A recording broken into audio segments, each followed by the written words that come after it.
Olá, amigos do programa Patriotas em Ação. Bem-vindos à CSC-TV, a TV na web feita para você.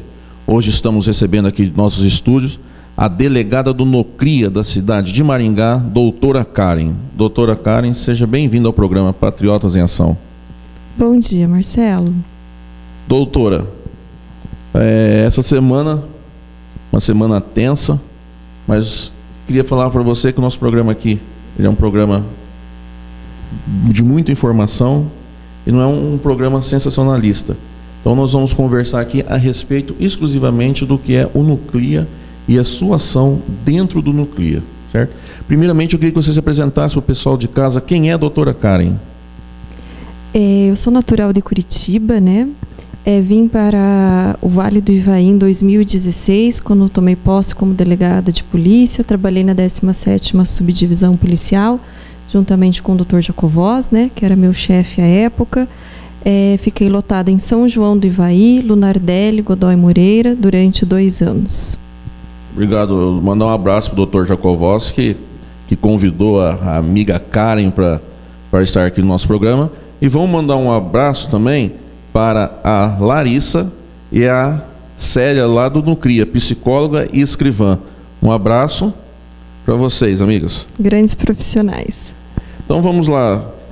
Doutora Karen, primeiramente eu queria saber, o que é o NUCRIA?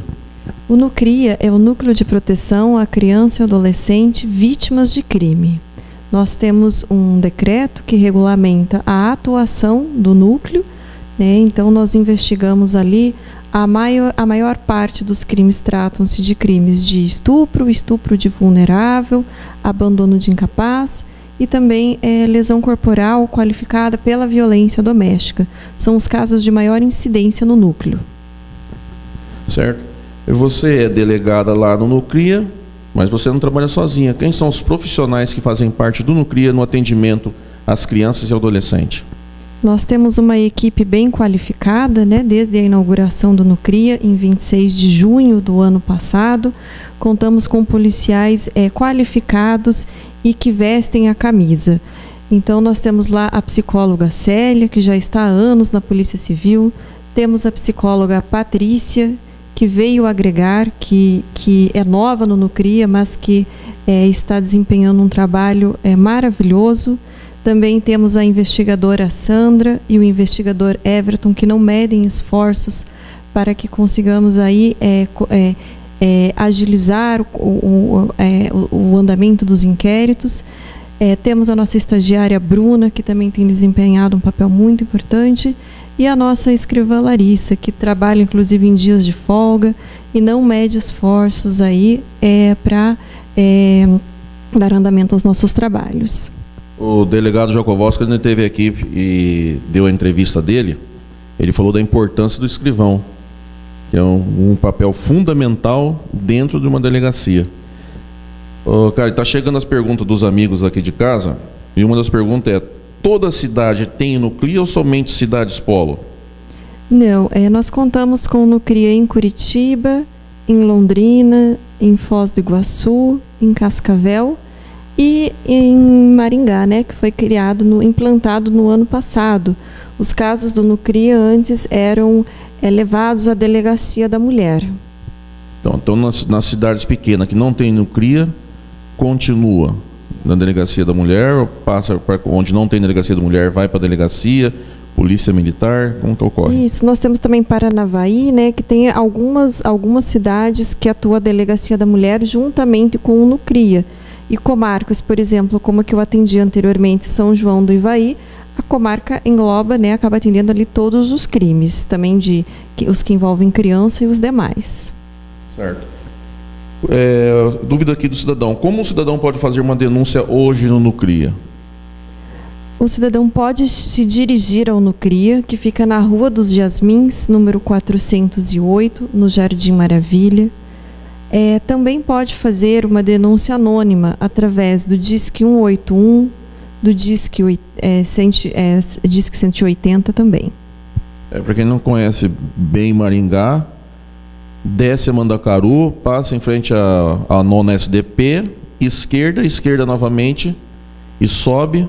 Do lado esquerdo é o NUCRIA. É bem fácil se localizar. Isso, e também ao Conselho Tutelar, né? Até nós temos alguns conselheiros aí bem atuantes, que levam muitos casos até nós.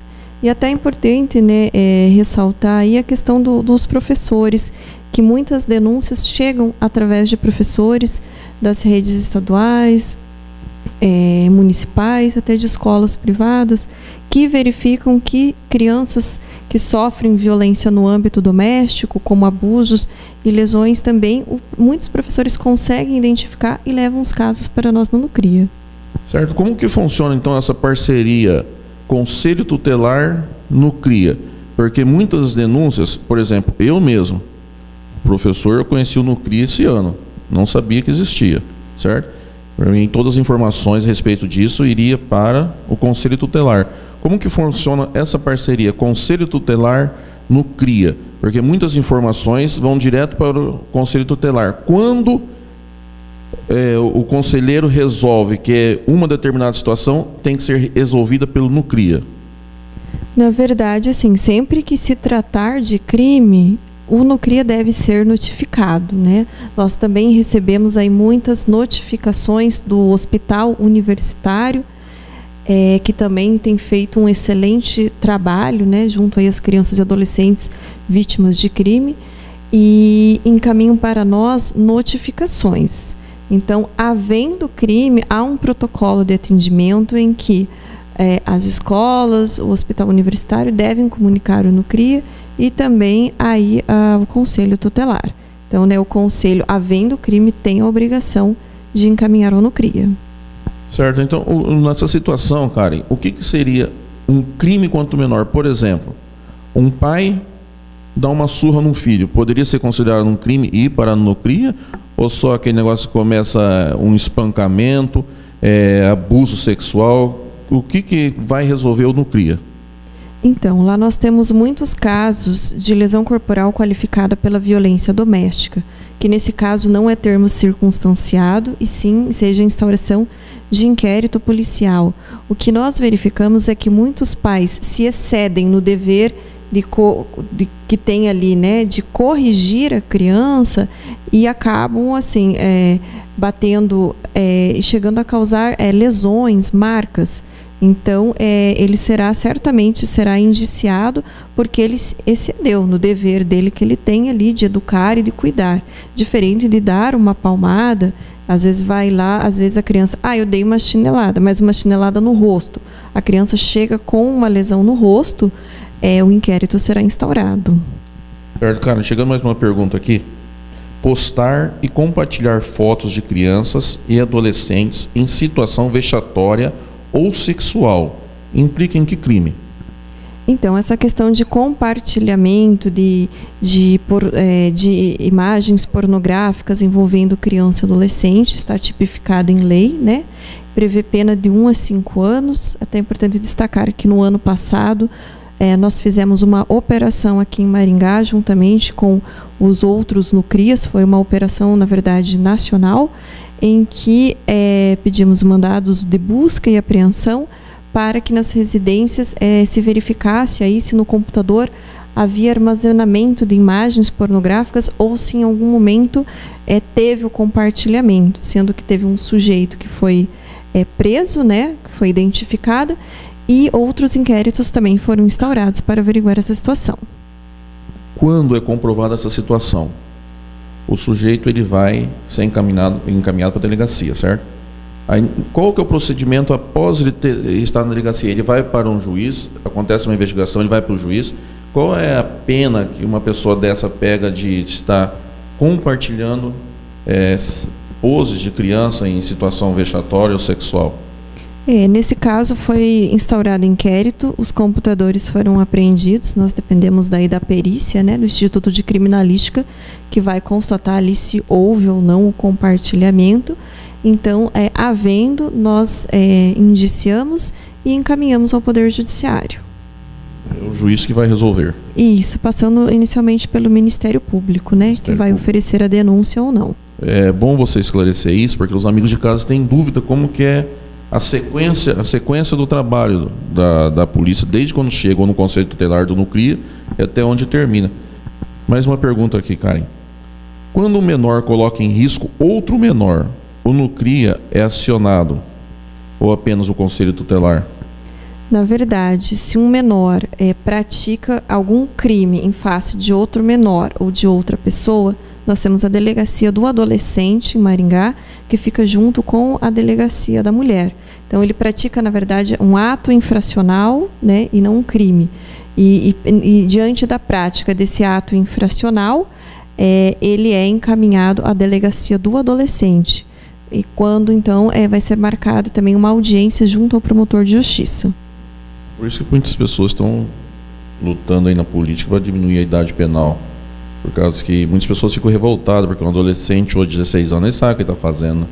Pegar uma criança, praticar um sexo forçado, esses negócios, depois ele vai ser encaminhado, ficar aí até os 18 anos, fica detido, depois sai com a ficha limpa. Isso causa revolta em muitas pessoas, né? Exatamente. E o que nós verificamos é que os menores, eles às vezes não medem, né, consequências dos seus atos, justamente porque sabem que a lei é mais branda para eles. Aí que faz coisa com vontade mesmo. Ô Karen, mais uma pergunta. Você tem aí uma posição de quantas pessoas estão sendo atendidas, quantas crianças, adolescentes estão sendo atendidas esse ano de 2019 já? Então, nós temos lá em torno de 200 procedimentos em trâmite. Quando chega para nós a denúncia, nós registramos, né, o boletim de ocorrência, que vai se transformar num boletim em análise. E a partir desse boletim em análise, havendo qualquer indício da prática do crime, nós já instauramos o inquérito. Então, nós temos em torno de 100 inquéritos aí formalizados já e 100 diligências em andamento também. Ok, mas nós estamos praticamente com 50 dias, 200 casos já. Muito. Na verdade, foi em junho, né? São 6 meses. São 6 meses. 6 meses, 7 meses agora, certo, né? Em fevereiro. Ô, Karen, me fala uma coisa. Como que vocês trabalham lá falsas denúncias? Quando uma pessoa quer prejudicar a outra por algum motivo e sai uma falsa denúncia. Isso também é um crime, né? E como que vocês resolvem? Como identificam e como resolvem esse caso? Isso realmente é um sério problema, porque nós já trabalhamos também com um número reduzido de funcionários, né? E os crimes que apuramos são crimes muito graves. Então, nós deixamos de estar ali investigando, apurando os crimes que realmente têm veracidade para tratar dessas situações. Por exemplo, recentemente tivemos pelo menos uns 3 casos de adolescentes que relataram assim, abusos sexuais. Um teria relatado que um morador de rua teria abusado sexualmente, mas aí o investigador fica lá 2, 3 dias fazendo diligência de câmera de monitoramento, colhendo imagens, né? Mas e aí a psicóloga também, na entrevista ali, às vezes já consegue identificar, tem coisa errada, não está batendo. Então, todo um trabalho que a gente tem para verificar que ele era apenas porque ele saiu e voltou fora do horário. Então, ele teria que dar uma desculpa para a mãe e acaba criando, né, toda uma história. E nós temos também alguns casos em que os pais se separam, criam uma briga, um problema entre eles, começam as acusações e acabam colocando as crianças aí no meio e levando para nós crimes que não aconteceram. Quando fica, aqui mais uma pergunta, quando a pessoa ela é pega, não em flagrante, ela é pega, certo? Fazendo denúncias de atos sexuais contra criança, cabe a essa pessoa pagar fiança e sair? Não, se for presa em flagrante não cabe, não é cabível a fiança. E a pergunta é relacionada com denúncia, quando é presa através de denúncia. É que aí, nesse caso, houve a denúncia, então eu vou tentar explicar melhor o trâmite, né? Se ele não foi preso em flagrante, a pessoa vai até o Nucria, registra o boletim, a gente analisa, instaura um inquérito, mas ele vai estar respondendo em liberdade, hipótese que não é arbitrada, não cabe fiança. Aí nós analisamos também se é caso de representar por prisão ou não, havendo requisitos, instauramos o inquérito, ouvimos as testemunhas, solicitamos prontuários médicos, a psicóloga faz a escuta, a entrevista psicológica com as crianças e ao final nós indiciamos, daí havendo elementos da prática do crime, né? E encaminhamos aí ao judiciário, que encaminha ao Ministério Público, mas não há que se falar em cabimento de fiança nessa hipótese, só em caso de flagrante, e sendo um crime de estupro de vulnerável, no caso não caberia fiança. Certo. Ô Karen, eu sou professor, eu saio para dar aula, eu sei que eu vou enfrentar. Eu vou dar aula, tenho meu trabalho, todo dia eu saio sabendo que eu vou ensinar. O frentista do posto, ele sai sabendo que ele vai abastecer carro, vai trocar um óleo, tudo. Você, delegada, você já sai da sua casa sabendo o que você vai enfrentar, são coisas que eu vou colocar assim, coisas tristes. E como que você trabalha com isso, o seu espírito, você é mulher, você tem os seus sentimentos, como que você trabalha essa situação? De fato, o NUCRIA, ele traz para nós casos de grande complexidade e que muitas vezes, até a maioria, acaba mexendo conosco, né, com os funcionários.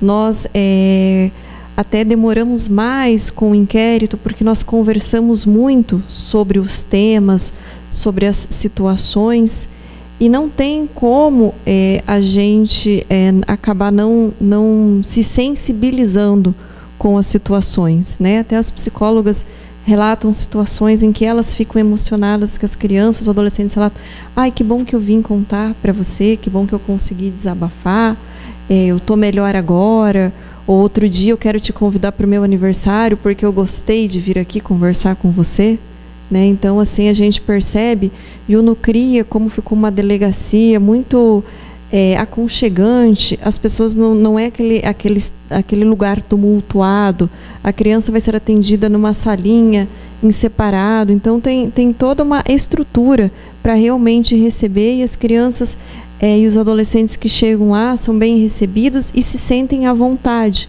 Por isso a psicóloga, conversando, consegue de fato aí, né, verificar se há indício de que o crime ocorreu ou não. Certo. Karen, existe hoje dentro do NUCRIA pessoas que trabalham com palestras para a criança a respeito da situação de abuso sexual, para a criança já tenha noção de que quando acontecer isso, não ficar escondendo, não ficar com medo, porque geralmente quem está aliciando ameaça de vida. Se você falar alguma coisa, eu vou te matar, se você falar alguma coisa, eu vou matar seu pai e sua mãe. Existe alguém que trabalha fazendo palestra a respeito disso, já fazendo uma antecipação do trabalho? Então, nós temos lá a psicóloga Célia, ela trabalha com palestras, mas mais com a questão da escuta, né, de como proceder essa escuta realizada na delegacia, quais os parâmetros, e até é uma boa ideia, Marcela, a gente de repente, né, ir até as escolas, ir aos locais para poder divulgar mais sobre essa questão do abuso, para que a criança possa entender o que é um abuso, porque o que a gente verifica lá é que muitas vezes as crianças, elas não se veem como vítima. Então, até recentemente tivemos um caso aí que as crianças relatavam: a minha mãe vai brigar comigo, mas ela é vítima, e ela, às vezes, o agressor faz com que ela não se veja na condição de vítima, né? Certo. Karen, na situação que você vive lá diariamente, quando você está trabalhando e acontece aquela denúncia do abuso ser do pai, quem deveria cuidar? A família do cidadão, ela fica destruída, porque a pessoa está vivendo numa sociedade, ela tira a pessoa da sociedade, mas ela está em cárcere privado, mas também está numa outra sociedade de pessoas que estão detidas. Como que é essa relação das pessoas que estão encarceradas recebendo uma pessoa acusada de pedofilia? As pessoas que são presas, no caso. Então, na verdade, a família, depois, posteriormente, é encaminhada ao CREAS, que também faz um serviço de um atendimento, um acompanhamento, né? E algumas crianças também são encaminhadas ao São Rafael, que vai fazer um atendimento psicológico, né? Porque o agressor foi preso, mas ele é a família. Às vezes é só quem aquela criança tem, né? Então, até nós tivemos um caso em que o pai teria abusado da filha, inclusive confessou, né, a situação, e a filha tinha ainda um sentimento de amor de pai, né? Porque ela falou, eu só tenho ele e a minha mãe, eu não tenho mais ninguém. Então, esse que era o ponto que eu queria chegar, o atendimento à criança ou adolescente após o ato ter ocorrido. A pessoa não pode ficar sem um apoio, porque como você falou, só tem o pai e a mãe, ficou sem o pai e ficou só com a mãe. É muito importante, porque o psicólogo, ele vai ter um papel fundamental, se for possível, de estruturar novamente essa pessoa. Ao final do atendimento, da entrevista psicológica, as psicólogas já fazem os encaminhamentos. Então, nós não estamos ali também só para verificar o crime ocorreu ou não ocorreu. Para isso também, mas também para verificar e daqui em diante, né? É como vai seguir essa criança. Então, é toda uma rede de proteção que vai ser acionada. Encaminhamento ao CREAS, ao São Rafael, ao Hospital Universitário, né? Tem toda uma continuidade do trabalho. Certo, interessante isso que você falou, porque muitas pessoas sempre falam o seguinte, como que fica essa criança após ter sido abusada? E eu gostei de ouvir de você falar que tem um acompanhamento. Isso é muito importante, porque a criança é uma pureza de Deus. Não devia acontecer uma coisa dessa com... É difícil falar, que emociona a gente, eu imagino como você fica. Tem até alguns casos assim que a gente percebe ainda que talvez possa estar ocorrendo alguma violência, alguma coisa, nós chamamos a criança de novo e até as crianças, os adolescentes se surpreendem, porque daí a gente pergunta, a gente chamou você aqui para perguntar como você está vivendo hoje. Daí até teve uma adolescente que falou, nossa, nunca ninguém me perguntou como eu estou, como está a minha vida, se está, né? Então a psicóloga até chamou a atenção dela nesse caso. Eu vou falar obrigado por você me ajudar agora, porque eu me emocionei e atrapalhei a pergunta, que eu fiquei meio aéreo aqui. A gente se emociona lá muitas vezes e a gente são situações que mexem, né, com a gente, porque são crianças que você percebe que tem uma desestrutura familiar, mas tem toda aquela pureza, delicadeza da criança que às vezes não consegue nem perceber a dimensão. Certo.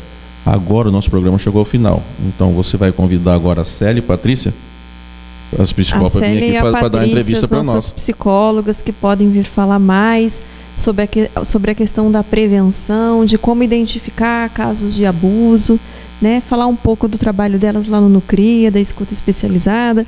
Já estão intimadas, Patrícia e Célia. Intimadas, okay. Isso é uma intimação. Doutora Karen, quer deixar uma consideração final para os amigos de casa?